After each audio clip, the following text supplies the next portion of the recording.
CoinDesk had a team in Davos this year at the World Economic Forum's annual meeting, and Miami Mayor Francis Suarez was there speaking on a panel about the view from Miami on the future of crypto, I believe it was.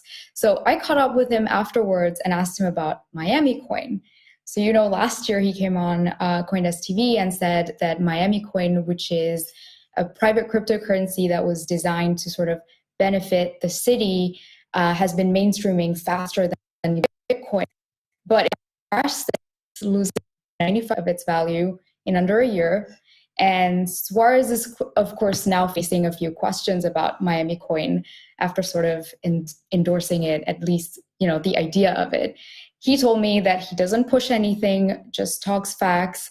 But he also told me that he can't say for sure, but it looks like bad tokenomics led to the collapse of the coin. He said that 3.6 billion MiamiCoin have been issued in under a year compared to the 19 million Bitcoin that have been minted or mined since 2009. So that's from the mayor's side. CityCoin, the platform behind MiamiCoin, is actually saying it's working to clean up their tokenomics.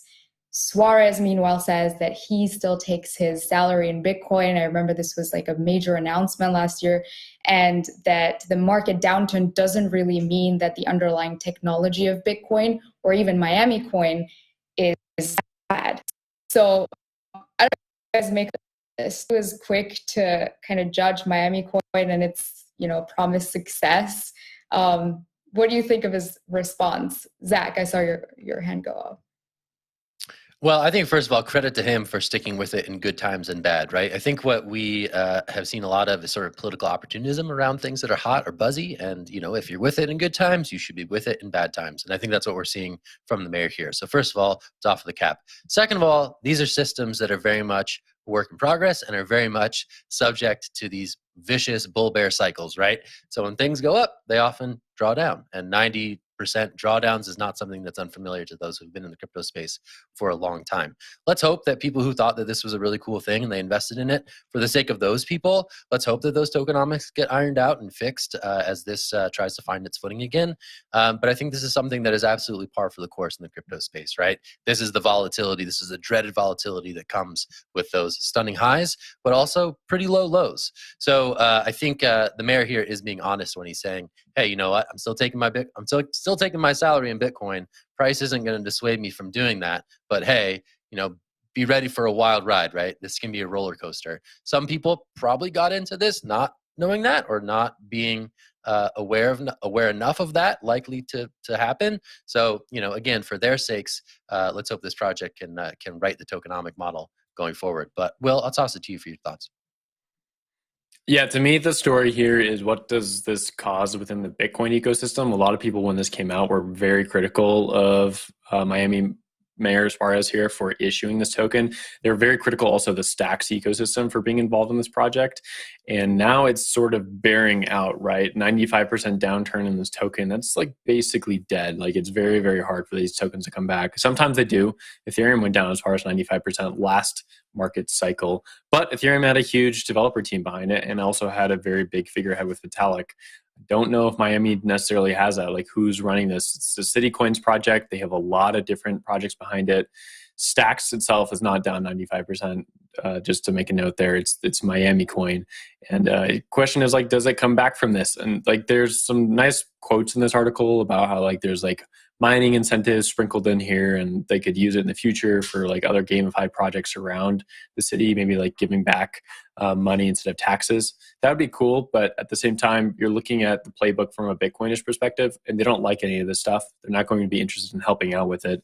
And it's basically proved out the way that they thought it was going to happen, right? So like, a lot of their criticisms turned out to be very true. Like, this token was going to die, and the tokenomics didn't work, even to like their own, like they even agreed with it at this point. Zach, I'll throw it over to you.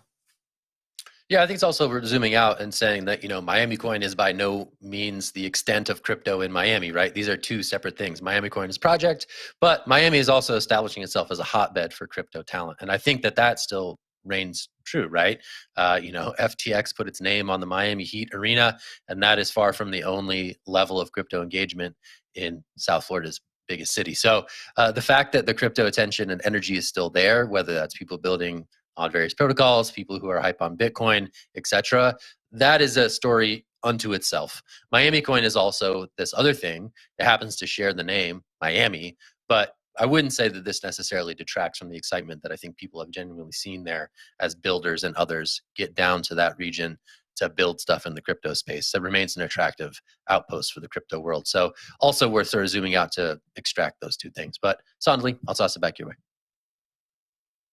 Thanks. Yeah, I just want to make one clarification. The mayor did not issue the issue MiamiCoin. It was issued by CitiCoins. It's a private cryptocurrency that he sort of spoke and kind of hyped up a little bit when it was going well. So that's why he's kind of involved in the conversation right now. And it went along with his kind of goal to set up Miami as Zach was saying. And the fact that there was a panel at the World Economic Forum about Miami and crypto in Miami, it just speaks for itself. We saw a lot of kind of crypto trying to infiltrate the inner workings of the economic forum all through the week, and so that was very much in theme with what was going on over there. It was great to see him there, kind of speaking about taking his salary in Bitcoin and kind of the gravity that carried. So yeah, it was interesting, and I agree with you, Zach, that he was quite honest about his involvement in it.